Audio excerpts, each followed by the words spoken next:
देखिए, मैं बीजेपी में आई ज़रूर थी, मुझे मजबूरी बस वहाँ जॉइन करना पड़ा था। लेकिन बीजेपी में आने के बाद मुझे महसूस हो गया कि ये पार्टी जो वादे करती है, वो कोई भी वादे इनके पूरे नहीं होते हैं। योजनाएँ बहुत सारी बनती हैं, पर कोई भी योजना का संचालन तरीके से नहीं होता है। क्योंकि मैं अध्यक्ष रही हूँ, मुझे सब जानकारी मिल गई है। जनपद में जितना भी बजट आया, कभी भी कोई बजट बस कागज़ों में आया बजट, 3 साल का कोई बजट नहीं पहुँचा है, किसी के खाते में नहीं पहुँचा है। मैं काम नहीं करा पाई, मैं अध्यक्ष होने मैं अपनी बता रही हूँ।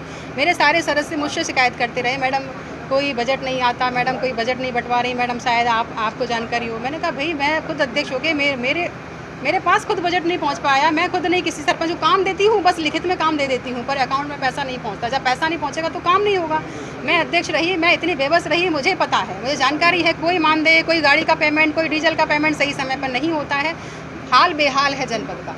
दूसरी बात, लोग कहते हैं कि सत्ताधारी पार्टी में आप थी, आप काम करा सकती है। मैं इतनी मजबूर रही सत्ताधार पार्टी में, लेकिन मैं बोल नहीं सकती थी कि मैं पार्टी में थी इसलिए। और पार्टी के सभी नेता इतने भ्रष्ट हैं और जो भी उन्होंने कार्य किए सब दिखावटी, उनके मंच पे भाषण बड़े लंबे लंबे रहते हैं कि मैं मामा हूँ, मैं बिटिया, मैं भानज का ये, मेरे बेटी बेटा हूँ, ये वो सब सारे जितने भी वादे वो करते हैं मंच पे, सब दिखावा रहते हैं। जितनी भी शौचालय के लिए पैसा आता है, सब शौचालय का पैसा इधर उधर खा लिया जाता है, कभी कोई शौचालय तरीके से हकीकत में नहीं बनता है।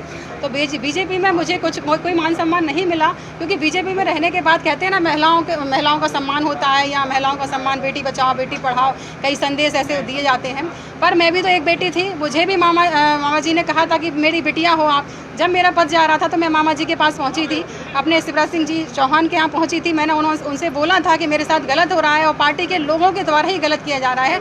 मैं बेबस हूँ, क्योंकि मैं उनका नाम इसलिए नहीं ले पा रही थी क्योंकि मैं बीजेपी पार्टी में थी और मेरे पास इतना बड़ा पद नहीं है, मेरे पास इतना सारा, मेरी ताकत इतनी मजबूत नहीं थी कि मैं सामने से आकर टक्कर ले सकूँ। लेकिन फिर भी मैंने कई प्रयास किए। मैं भोपाल में गई, हर ऐसा कोई नेता नहीं बचा जिसके मैं दरवाजे पर नहीं गई, लेकिन किसी ने मेरी एक ना सुनी। जब मेरा खुद का काम नहीं हो पाया, मैं जनता का क्या काम करा सकती थी। मैं इतनी मजबूर हो गई थी। आज मैंने कांग्रेस पार्टी ज्वाइन कर ली तो उनको बड़ा मिर्ची लग गई, उनको बड़ा बुरा लग गया कि भाई ये तो बड़ा गलत कर दिया, ये तो फ्यूज बल्ब थी, फ्यूज बल्ब तक कह डाला। ठीक है, मैं फ्यूज बल्ब थी, फिर आपको क्या आवश्यकता थी मुझे कॉल करने की, मुझसे मिल के जाना, भोपाल आप आई हो जरा मुझसे मिलना। क्या मुझे भी खरीदना चाहते हैं क्या वो? मैं रणवीर जाटव नहीं हूँ, मैं बिक नहीं पाऊंगी। ये उनकी गलतफहमी है और मैं गलतफहमी को दूर करना चाहती हूँ। मैं किसी से कोई मुलाकात नहीं करूंगी। मैं कांग्रेस पार्टी में आई हूँ, कांग्रेस पार्टी में ही काम करूंगी।